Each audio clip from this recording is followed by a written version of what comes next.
ഇന്നത്തെ എൻ്റെ റെസിപ്പി ഒരു അടിപൊളി വെറൈറ്റി ചിക്കൻ കറിയാണ്. നല്ല ടേസ്റ്റായിരുന്നു. അത് നമുക്ക് എങ്ങനെയാണ് ഉണ്ടാക്കുന്നതെന്ന് നോക്കാം.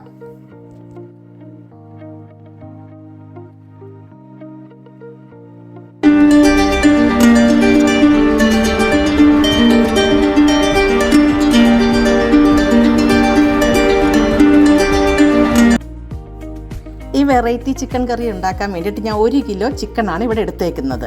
നമുക്ക് ബോൺ ഉള്ളതാണ് ഒന്നുകൂടെ ടേസ്റ്റ്. എന്നിട്ട് ഞാനാണെങ്കിൽ മസാല എല്ലാം കൂടെ പുരട്ടി വയ്ക്കും. മുളക് പൊടി ഇപ്പം ഞാൻ 1 കിലോ ചിക്കൻ ഇവിടെ ഞാൻ 3 ടേബിൾ സ്പൂൺ മുളക് പൊടിയും 2 ടേബിൾ സ്പൂൺ മല്ലിപ്പൊടിയും 1/2 ടീസ്പൂൺ മഞ്ഞൾപ്പൊടിയും 1 ടീസ്പൂൺ ഗരം മസാലപ്പൊടിയുമാണ് ചേർത്തേക്കുന്നത്. അതിൻ്റെ കൂടെ തന്നെ ഞാനൊരു 2 വലിയ സവാള ചെറുതായിട്ട് അരിഞ്ഞതും തക്കാളിയും ഇഞ്ചിയും വെളുത്തുള്ളിയും ഇതെല്ലാം കൂടെ ചേർത്തിട്ടാണ് മാരിനേറ്റ് ചെയ്ത് 1 മണിക്കൂർ ഞാൻ വെച്ചു. ഇതിൻ്റെ കൂടെ 1/2 കപ്പ് തൈരും കൂടെ ഞാൻ ചേർത്തിട്ടുണ്ട്.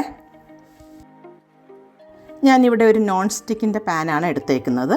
എന്നിട്ട് വെളിച്ചെണ്ണ ഒരു 4 ടേബിൾ സ്പൂൺ വെളിച്ചെണ്ണ ഒഴിച്ചു കൊടുത്തു.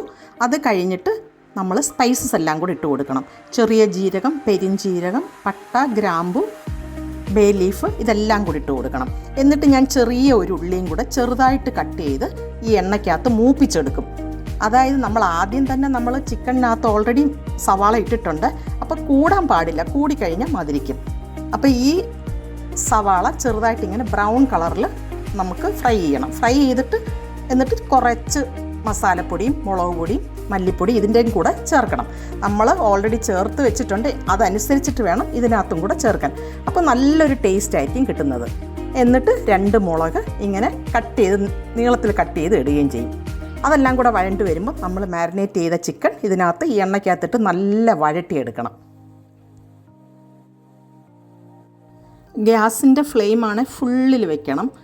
ഇപ്പോഴും കുറച്ച് വയ്ക്കാൻ പാടില്ല. എന്നിട്ട് വേണം ഇത് നമുക്ക് നല്ല ഈ ചിക്കൻ ആണെങ്കിൽ ഈ എണ്ണയ്ക്കകത്തിട്ട് നല്ല വഴട്ടിയെടുക്കാൻ.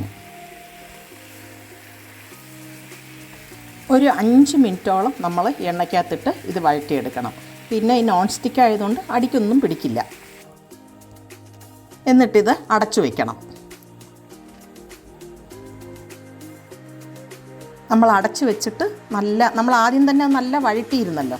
അപ്പോൾ അടച്ച് വെച്ച് ഒരു 10 മിനിറ്റ് കഴിഞ്ഞിട്ട് തുറന്നിട്ട് ഒന്നുകൂടെ നല്ല ഇളക്കണം. എന്നിട്ട് വേണം നമുക്ക് ഇതിനാവശ്യമായ വെള്ളം ഒഴിച്ചു കൊടുക്കാൻ. ഈ സമയത്താണ് നമ്മൾ ഉപ്പ് ഇട്ട് കൊടുക്കുന്നത്. ആദ്യം നമ്മൾ ഉപ്പ് ഇടാറില്ല.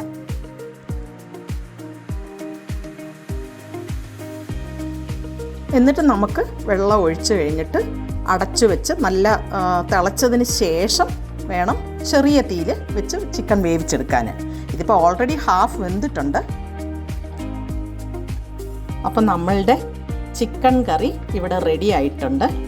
ഈ ചിക്കൻ കറി വെച്ച് ഇപ്പോൾ ഭയങ്കര മണമായിരുന്നു. Kitchen full മണമായിരുന്നു. എന്നിട്ട് ഞാൻ ലാസ്റ്റ് കുറച്ച് മല്ലിയിലയും പുതിനയും കൂടി ഇടാം. അപ്പം നല്ല ടേസ്റ്റ് ആയിരിക്കും. പക്ഷേ പുതിന എൻ്റെ കയ്യിലില്ലായിരുന്നു, മല്ലിയില മാത്രമേ ഉള്ളായിരുന്നു. അപ്പം ഞാൻ അത് മാത്രമാണ് ഇട്ട് കൊടുത്തത്. ഇങ്ങനെ നമ്മൾ ഇടയ്ക്ക് കുറച്ച് വെറൈറ്റി ആയിട്ട് കറി വയ്ക്കുമ്പം അടിപൊളി ടേസ്റ്റ് ആയിരിക്കും. മറ്റേ നമ്മളെപ്പോഴും ഒരേപോലെ വെക്കുന്നതിൽ നിന്ന് ഒരു ചേഞ്ച് ആയിരിക്കും. എന്നിട്ട് ലാസ്റ്റ് ഞാൻ കുറച്ച് ഗരം മസാല, കുറച്ച് ഒരു മണത്തിനാണ് ലാസ്റ്റ്. അതിന് കഴിഞ്ഞിട്ട് ഞാൻ ഒരു ചെറിയൊരു പീസ് ബട്ടറും കൂടി ഇട്ട് കൊടുത്തിട്ടുണ്ട്. അപ്പോൾ ഈ കറിക്ക് ഒരു റിച്ച് ടേസ്റ്റാണ് വന്നത്. എല്ലാവരും ട്രൈ ചെയ്ത് നോക്കുക. എല്ലാവർക്കും ഈ വീഡിയോ ഇഷ്ടപ്പെട്ടു എന്ന് വിചാരിക്കുന്നു. അതേപോലെ എൻ്റെ ചാനൽ സബ്സ്ക്രൈബ് ചെയ്യാതെ കാണുന്നവരുണ്ടെങ്കിൽ സബ്സ്ക്രൈബ് ചെയ്ത് സപ്പോർട്ട് ചെയ്യണേ. അടുത്ത നല്ല ഒരു വീഡിയോ ആയിട്ട് വരുന്നത് വരെ ബൈ.